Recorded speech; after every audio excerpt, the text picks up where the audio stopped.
morning, and thank you very much for joining us. I am Yori Volare. Well, a very happy weekend it was, especially for the families of the 82 Chibok girls that, returned. This followed intensive negotiations, as you know, and indeed it did follow a prisoner swap. The president must have been delighted. He received them, but he's now moved on. The president has nipped abroad to continue his medical attention, but, as it is said, for a medical checkup. Well, my guest this morning, Majid Jamil. I don't know what to call Jamil because he's one of us, could say an economic journalist, but let's just leave it at, for now, let's do a political analyst. Good morning, listeners. I'm a journalist. Thanks a million, John Majid, for coming on. And Malam Moyosore Jaji, good morning, and thank you very much for coming on as well. Good morning, viewers at all. Indeed, a political analyst. Now, I don't know, there's not very much politics involved, is there? We got those girls back. We got 82 of them. Yeah, there are a lot of unanswered questions, but we got 82 of them. This is moving forward. A lot of cooperation by a heck of a lot of people. The president has been, giving his appreciation to the government of Switzerland, to the Red Cross, and all sorts of NGOs. Majid, let me start off with you. There are one or two people who are complaining about the fact that there had to be a swap. How do you read it? Well, actually, I read that complaint, of course, coming naturally from the national quarters, quote unquote, the statement from the PDP issued by of the McCarthy faction, saying that it constitutes a security risk to, exchange the Chibok girls for Boko Haram prisoners. But I think that stands logic down. A lot of other things went into that negotiation. We have a situation where these girls were captured in one group, but now, from reports we are getting, they are now with different camps. They've been dispersed into various camps to make their capture of the Boko Haram. So not impossible. Whatever efforts that the federal government has put in place and international negotiators and of course the government of Switzerland, I think it's commendable. We should not be talking about I hear you, and thank you for that opening salvo. Let me get your perspective on that very question. Well, as Yoruba will tell you, that bí ìrẹsì bá ń pàkúta ẹnu oníbàárà kọ́ ló yẹ ká ti gbọ́. If you are given a bowl of rice as a beggar, local rice, or father rice, and a beggar, you are now complaining that it's riddled with a few stones in pebbles it. And whatever. What's anybody's business about that? Ab initio, those girls were not seized under this government, and we could remember that it was under the government of PDP. And about 72 hours after the event had taken place, Aso Rock was still denying that nothing took place. And if, for one reason or the other, we are able to be getting them back in batches, because we must not lose sight of one fact. Those girls are being used by the different factions of Boko Haram as bargaining chips. So in international relations, there's nothing untoward about it. It's like you have mosquito on your scrotum. You've got to be very, very careful. You must be very, very careful. It was a very delicate operation. Good. And we don't know what the circumstances are, Majid, of the whole negotiations that went into it. Necessarily, perhaps, a lot of it was kept secret. We don't know. Perhaps so as not to prejudice the other girls, because we're looking at over 200 girls here. This is the largest. This 82 is the largest tranche that we've ever had. So whatever the complaints, look, even if it was one girl, one life, one family, but here we have 82. Why do you think? Is it easy to discern, probably is the correct way to phrase the question, the reason why we've been able to get this success? In fact, the presidency, I don't know, politicizing it a bit, maybe he's talking about a second anniversary present. Why do you think it was easier to do now than it had been in the past? Yeah, you know.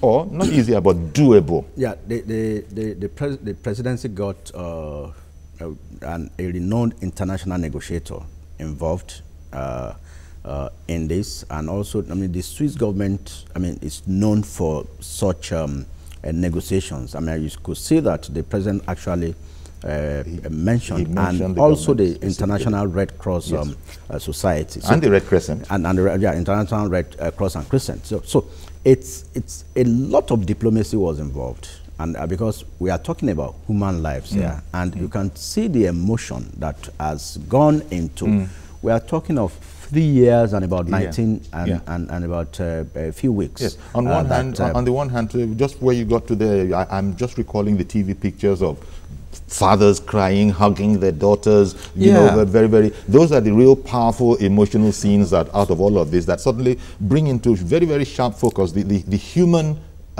gain and advantage of this operation. I think it's naive for anybody to say that a price is too much to pay. But even if it is just one life, we are talking of 82 girls. Now, you can see, I mean, you can imagine the hardship, the emotional trauma the parents would have gone through. I mean, in this past 3 years. Yoruba would say, I mean, if you know that your child is dead, it's better.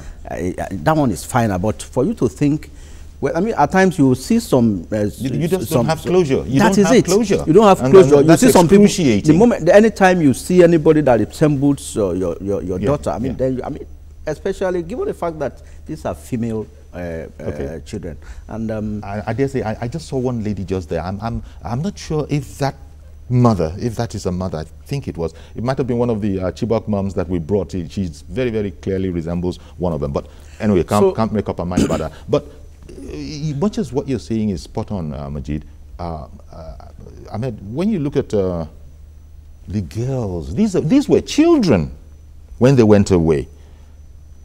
It's not children that have come back because of the experiences that no child should really have to see or experience that they've been through. So right now they're going to need specialist care, and rightly so that they are still very much in the charge of the authorities for now, because the very utmost in specialized care is the one thing that those girls need. You see, as a father with a teenager as a daughter,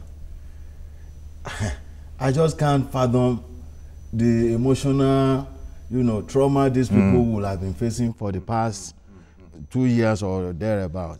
There was a day we heard that there was commotion in University of Ilorin, that they were to take exam and whatever, there was stampede. I was calling my daughter, I couldn't get her. Just Ilorin, she was not missing. Nobody abducted her. Where is this girl? Where is this girl? For about 3-4 hours until she could call me, because she knew I'll be, disturbed. You cannot imagine a father going through that kind of experience for the past 3 years. For the past 3 With years. absolute, just not and knowing. People are now reading. For God's sake, no matter what is done, like Niccolo Machiavelli will tell you, it's the end that justifies the means. Okay, this is one of those kind of situations where the end justifies the means. Yeah, America will go to any length to salvage the life of a single American citizen. Not to talk of all these, so many of our girls. They went there as girls. America paid ransom in Iraq. They paid ransom to terrorists in exchange for Americans taken as prisoners. We never knew this until Obama left, that the books are now being opened. So they now return as women. I posted it on my Facebook wall this morning that we were coming here to discuss damsels. Somebody was querying the usage of that, because there are no more girls. And if there are no more girls, what plans do we have for us to reorientate them back into normal society? And I believe that's why they're not going straight home. No. Because I doubt if any ordinary family would have the wherewithal to treat those girls the way that they require. Don't forget that look, this whole situation messed with the girls' heads as well. These girls were largely Christians, largely in bulk. Yeah. And we saw the whole enforced indoctrination on top of all the other woes that no child should experience. That so some of them have come back as mothers. I think being, escaping childhood themselves. The federal government, in conjunction with some local and international NGOs, are already doing that. Yes. Recall that 22 girls were released last year, I think October or November. They are still undergoing reorientation, and up till even as we speak, the families are only allowed to visit them once in a while. And I want to believe that the same procedure will be applied for these 82 girls, because like Malam Jaji said, they need a lot of reorientation into the society, because I saw one on TV. I mean, she was amputated. I mean, she didn't live as an amputee.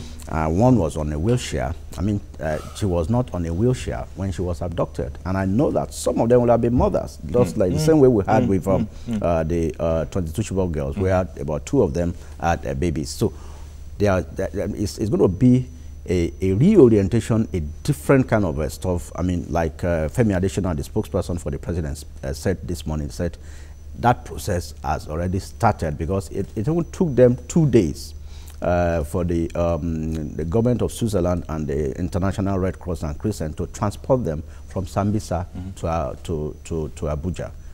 So all those processes, and even a lot of medicals, they will go through a lot of medicals. So it's a whole lot. And fittingly, the public, although the public knew all along that work was ongoing, as it is said in official circles, that work was ongoing, this particular operation was kept a secret. No inkling of it at all, until the authorities now reveal that, look, this is the fruit of long, hard labor. Covert operation. Yeah. Like the NIA told us. It was a painstaking covert operation, and to God be the glory, the media didn't get to know about it. Yes. The opposition didn't get to know about it. Even the ruling party, people didn't get to know about it. Otherwise, it would have been blown out of proportion. But the fact still remains that these guys might not even be in Nigeria,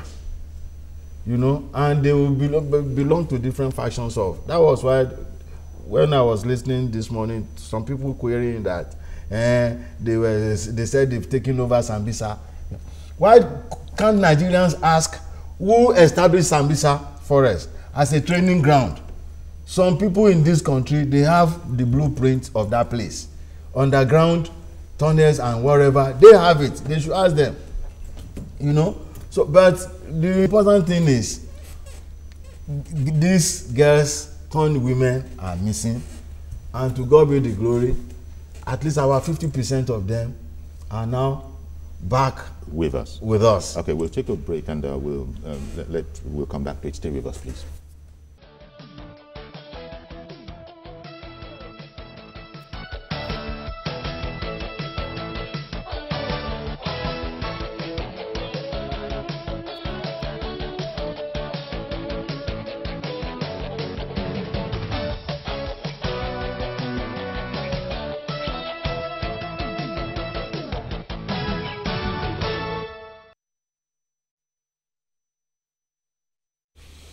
Welcome back. We got 82 Chibok girls back. People are jubilating about that, and, as well they might. There are a few other comments, and we've been looking at that. But at the end of the day, I think the bottom line is that absolutely no effort is too much to bring back the lives, to bring back, our girls that were so unjustly abducted all those years ago. Now, moving forward, sort of 2 things here. The president must have been delighted. He received them, and spoke words of encouragement, and then he's off. The president he's been off to continue his treatment. As one paper puts it, Buhari travels to the UK for a checkup. So Vice President Chibok is acting again. Now, What do you think about that? It's part of the schedule. We know the president is a bit under the weather, perhaps more than a bit under the weather. He has to do these things. In the midst of this sort of a highlight, the president is away again, and Osinbajo is acting. Osinbajo, by the way, as you know, the president put him in charge of the special panel to look into that whole Ikoyi Gate whole matter. I don't know, is Osinbajo going to present the report to himself now, or is he going to somehow, because the president has handed over to Osinbajo? Yeah, government is a continuum, it's a joint ticket. In this case, if there is a need to actually present, I mean, the report is due for presentation today. Fine, Osinbajo is the acting president, and it's also incidentally or coincidentally the chairman of the committee that reviewed the PINE, and also the NIA Ikoyi $43 million loot. Now, two things. I expect that the VP, or now acting president, will have briefed Buhari yesterday night, because PMB, before he traveled yesterday night, actually met with the president of the Senate and the Speaker of the House of Reps, as while transmuting power through the National Assembly to the acting president. So I want to believe that he must have briefed the president on the outcome of PINE. And I also assume that the president is just a phone call away. And, you know, recall that when the president came back, he said he endorsed everything the VP did while he was acting. And that was the very first time we'll be having a president who is man enough to trust his VP or his deputy. So Osinbajo is not new to this. He did fantastically well in the first 49 days he acted. And this second stanza, I don't see any difference, really, as acting president. Indeed. Ahmed, the other issue here is that, well, nobody knows how long the president is going to be away for. Indeed, in trying to think about these matters, one just is being theoretical now. How long can Osinbajo act for? The Constitution is silent on the matter. I think lawyers call it a lacuna. No, well, maybe it's providential, because the way the country is structured, those who made it that if a president is from the north, a southerner must be the vice president. They were not at fault because of the kind of mixed grill we have as a nation. We call Nigeria. And as such, no matter what we do, we must do that balancing. Osinbajo is now acting, not accidentally, because that is what the Constitution stipulates. So, and as Majid put it, government is a continuum. So whoever is now reading any ulterior motive into it, that's their own business. What we are concerned with is that the government... Is anybody reading any yes. motive? Because why the president has to be away, as you say, it's presidents have vices because... I heard it this morning that a group that calls itself Concerned Nigerians have now threatened that if within 2 weeks the president does not give the complete explanation about his health status, they are going to shut down Nigeria. So that gives cause for that kind of reaction. Yeah, I don't know, because this is a personal thing, and history has shown that this is not the first time it will happen. But isn't that a lot of hot air? Quite frankly, yeah. This whole matter about we'll shut down the country if in 2 weeks. Isn't that just hot air? It's a democracy. People can say what they want. The boys in the creeks, they threatened and they carried it out. We knew what we suffered.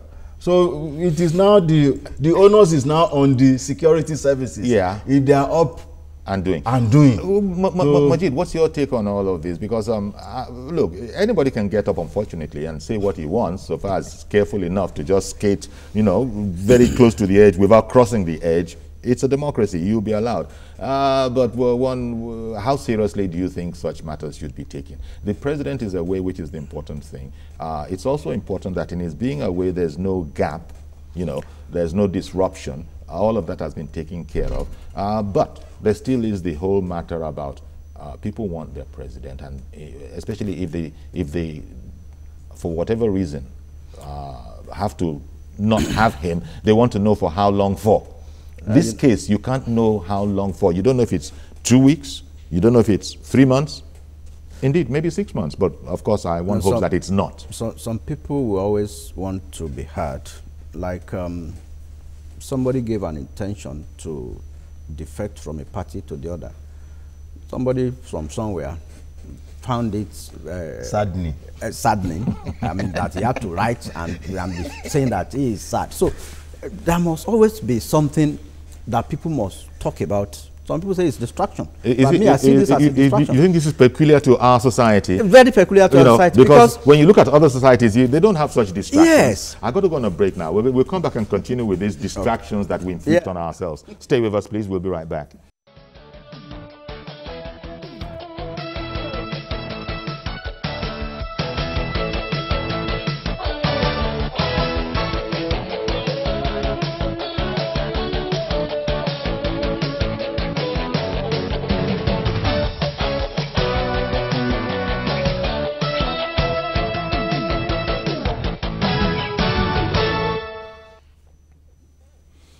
Okay, welcome back. The president has traveled, but not before receiving, that must have been one heck of a pleasant assignment for the president, receiving the 82 girls back out of the 290 something odd? The number has ranged from 280 to 290, but we got 82 of them back.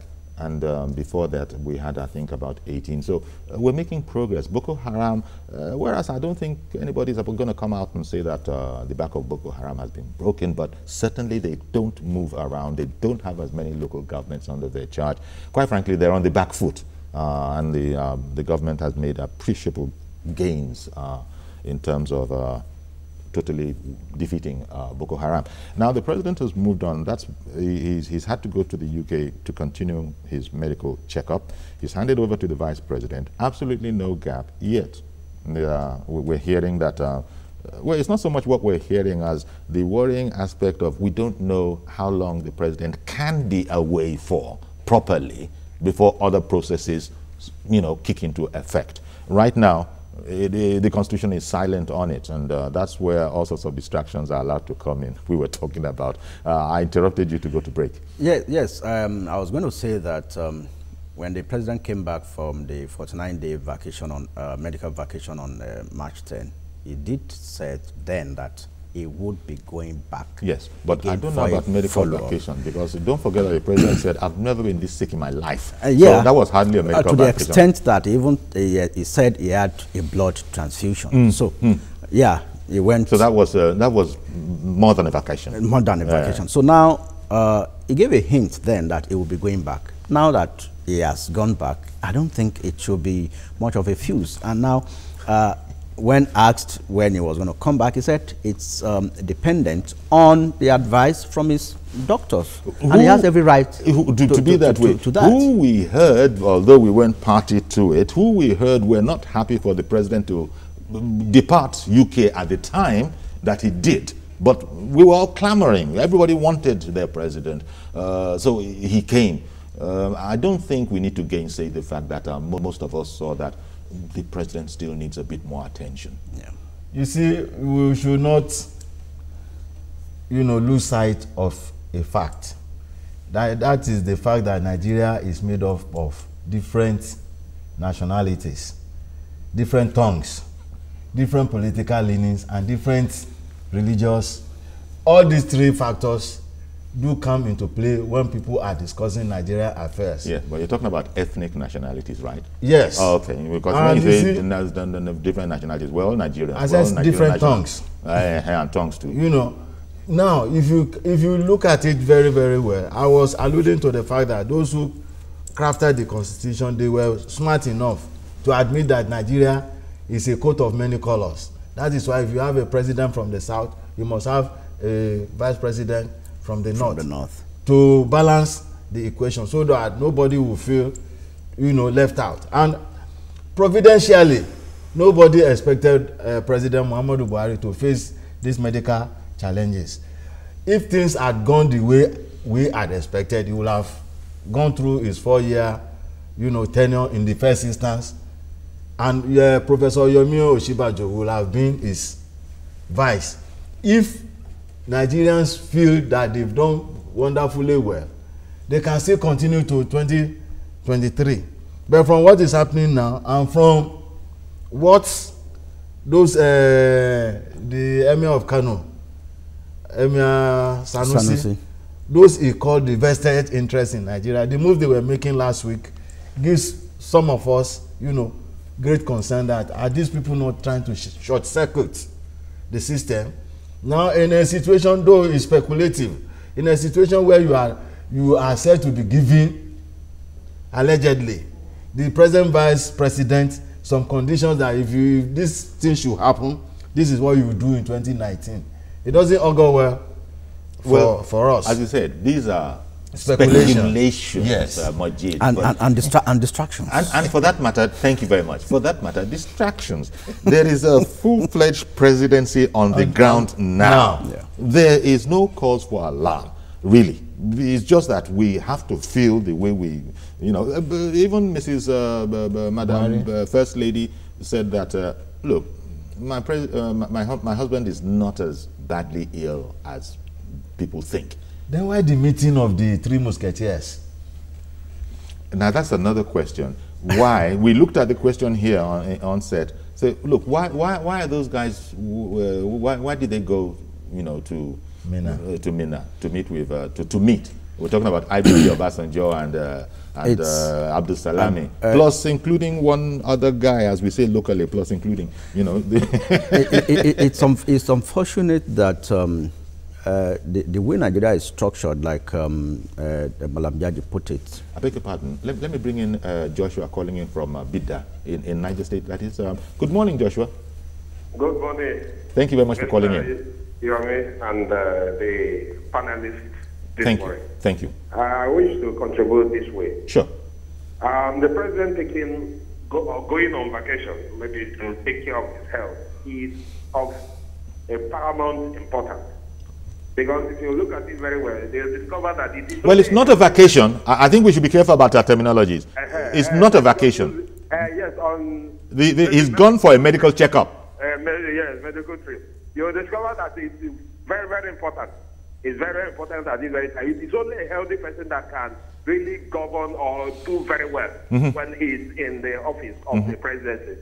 He should not allow people, the cabals around him, to just sideline and if possible kill before his time. It is very, very good he has gone, and I wish him all the best. Indeed. And Nigerians are praying for him. Thank you very much. Thank you very much. And really, that I think should be the attitude you would expect anywhere else. But then we have our intricate dynamics here, political calculus and all of that.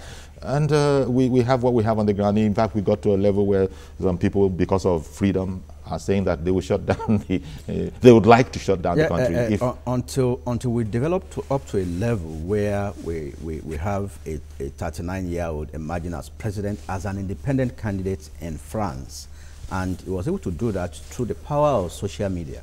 Until we advance to that level and we stop some 3 men who will just go and sit in a room and call themselves some eminent people. I mean, at that age, thinking for 179 and 170 million people, until we stand up as Nigerians, as the masses. Imagine if we develop the kind of interests that Nigerians developed on Big Brother, the way they were voting on Big Brother. If we develop, which is a reality show, reality show, a TV reality show. Yes, the kind of interest that it's the same kind of interest generated. If we devote just half of that into who governs us, then we won't be held to ransom we also by did, some we also generate that same kind of interest in sports when Nigeria is playing. In sports, yes. In sports. So I understand perfectly what you're saying. To governance, and now I think Nigerians should even be thinking of having a good medical facility in the country that won't allow our leaders, our governors, to be going abroad for medical tourism. And I mean, so that Lord knows what you're suggesting can be done from the humongous amounts that we're seeing, that we're now discovering as proceeds of corruption. But Mohammed is waiting in. Good morning, Mr. Mohammed. Oh dear, I'm sorry. Did I keep it too long? See if you can get back in again, Mohammed.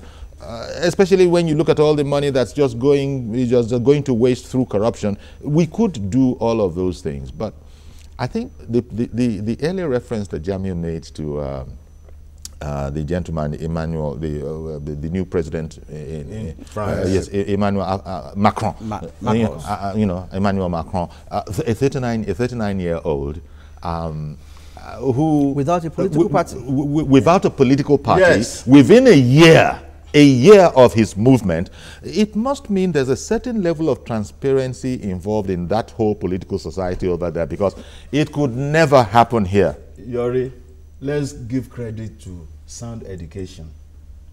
A society that is not educated, and political refinement. Education will give you that kind of refinement if you want it to permeate your system. Deliberately, Nigerians, we don't want to educate our youths. I left the university about 20-something years ago.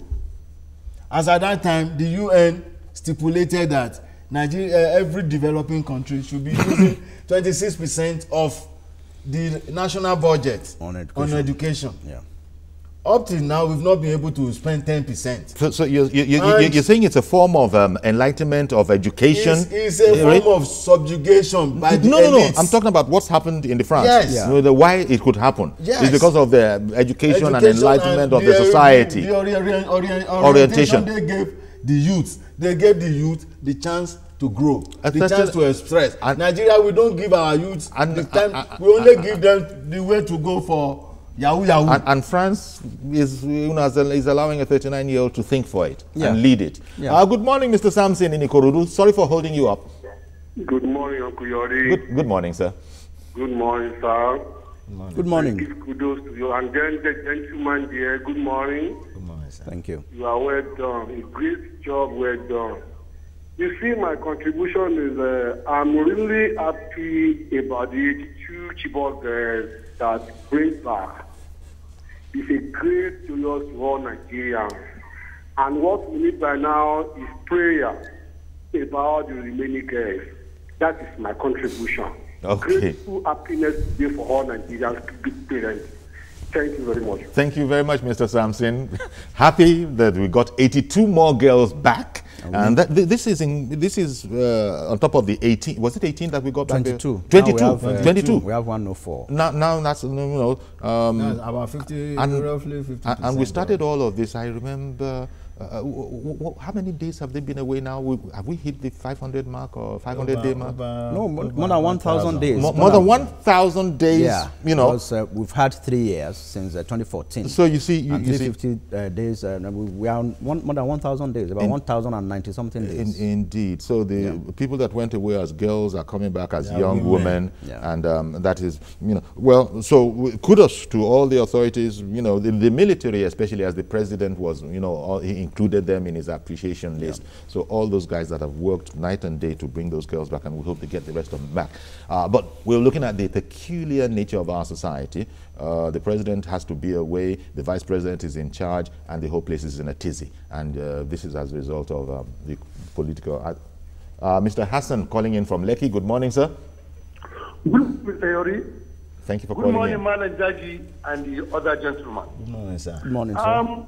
Congratulations to all Nigerians for 82 girls placed by Boko Haram militants. And secondly, about the maturity played by the President and Commander-in-Chief of Nigeria, General Buhari, in dousing all the doubting Thomases in Nigeria about handing over to his second in command. You see, it takes a man of high sense of maturity and patriotism to play through the rigors of Nigerian politics. We play politics with everything. Mm-hmm. We use religion, we use tribe, we use whatsoever. But you see, immediately I came in, because a lot of people are benefiting from the friction of the president and the vice president. We know it. We knew the cards. People are making billions of dollars venture in Nigeria. You understand? So, but Buhari, as a man of principle and a man that stands to the ethics, you know, he succeeded in nipping it in the bud by doing the rightful, by handing over to him, and also I would like to commend the vice president for being matured also, for being highly politically sophisticated, because I've been watching all that has been happening between the president and vice president right from the inception of this government. And you will see Mr. Vice President saying, whatever I'm doing it on behalf of Mr. President. Because he knew the people within, the cabals, the beneficiaries of the road in our society will never give way.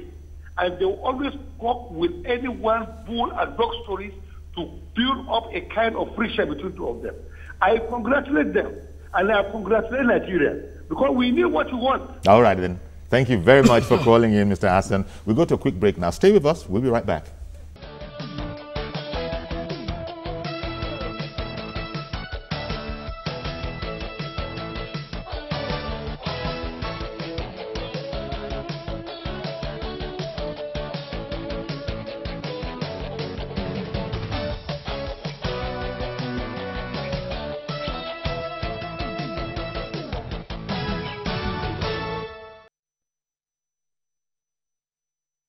Okay, welcome back. A very, very busy weekend. Got the cheering news. 82 girls got back. Chibok girls got back.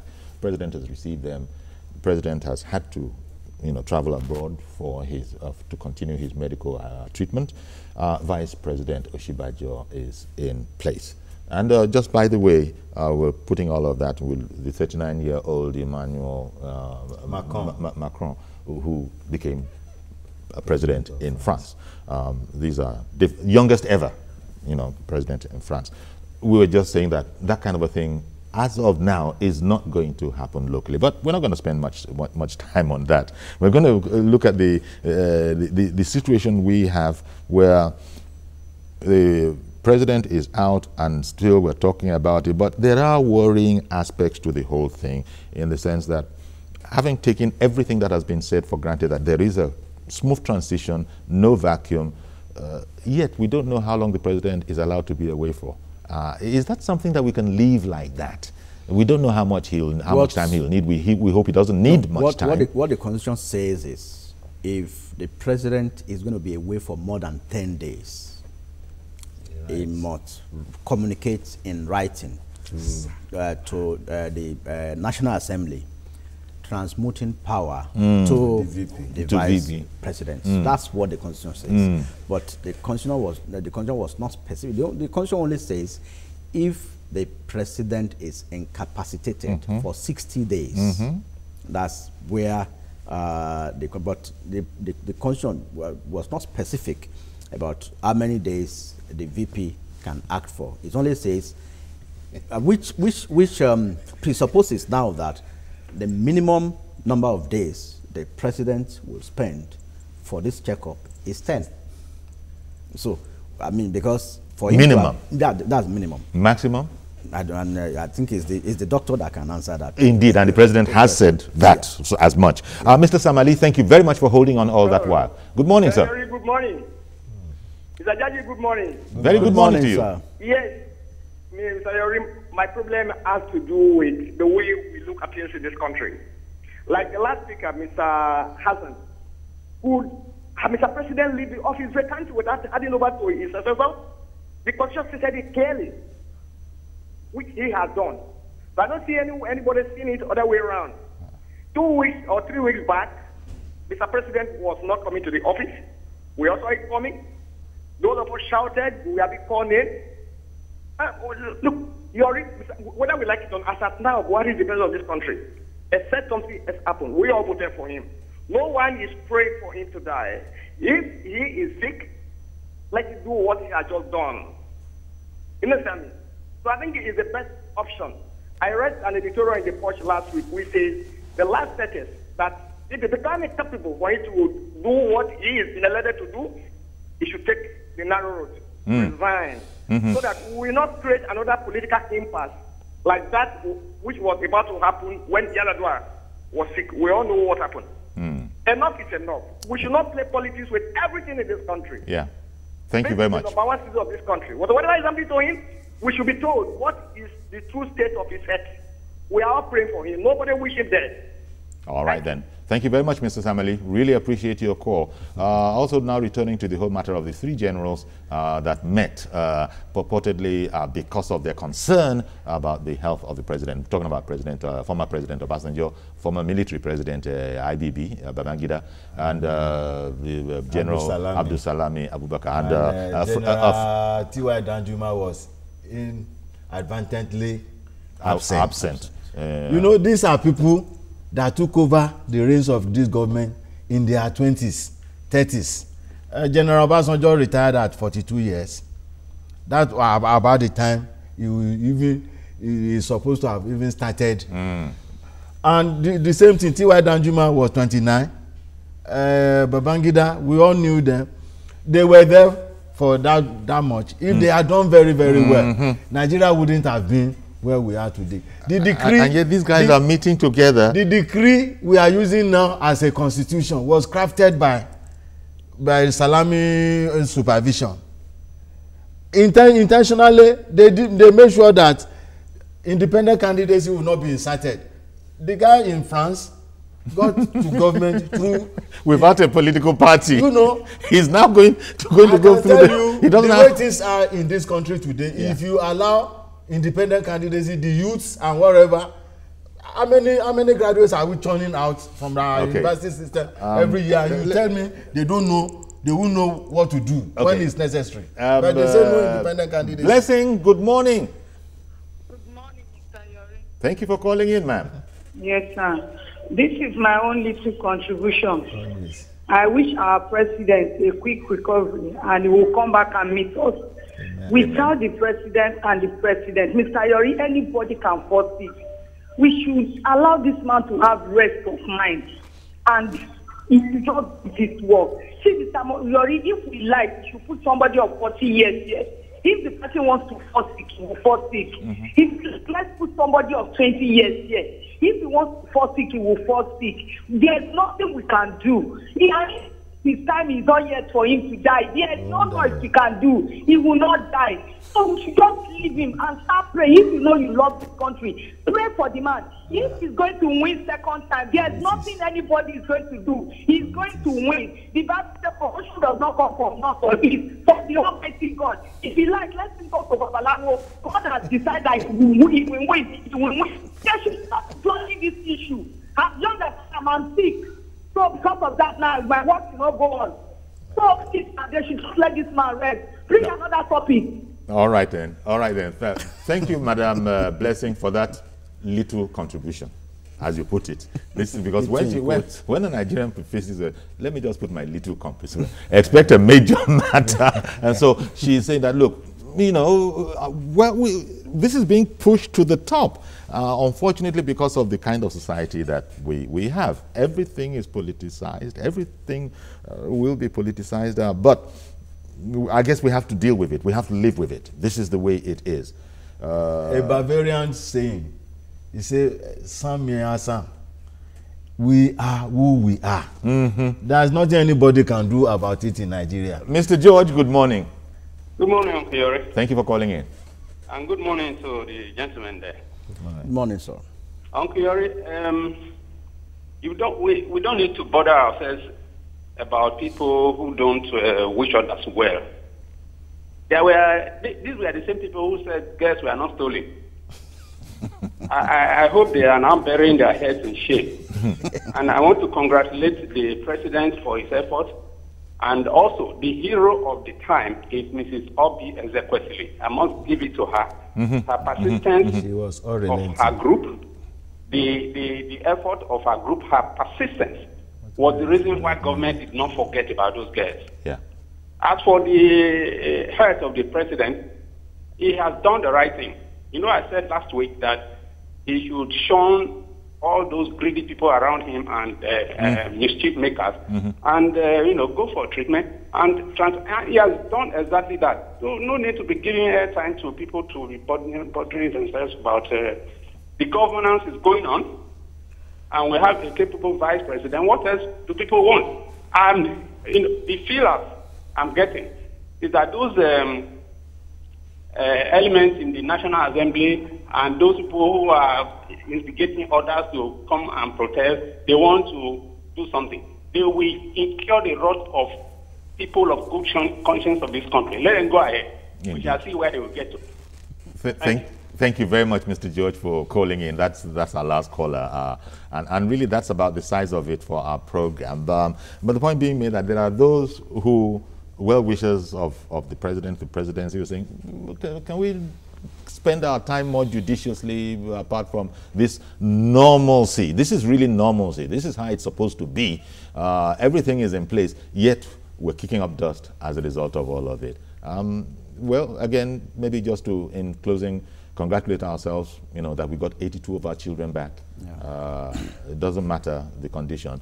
They will heal. The National Assembly should let us have our budget, independent candidacy, and yes, they should also pass our budget. There you go. Majid Jamil, political analyst and journalist, thank you very much for coming on. Malam Jaji, as always, we appreciate you. Thank you very much for your perspectives. They should improve on our education too, because an educated mind, yes, it's a powerful thing. It's a powerful thing. Bomb, yes. And arguably, there are those who understand that and don't want us to have too many of those. Yes. Thank you very much, Malam Jaji. We'll be back tomorrow, God willing, with a fresh edition. I'm Yori Folani. Bye-bye for now.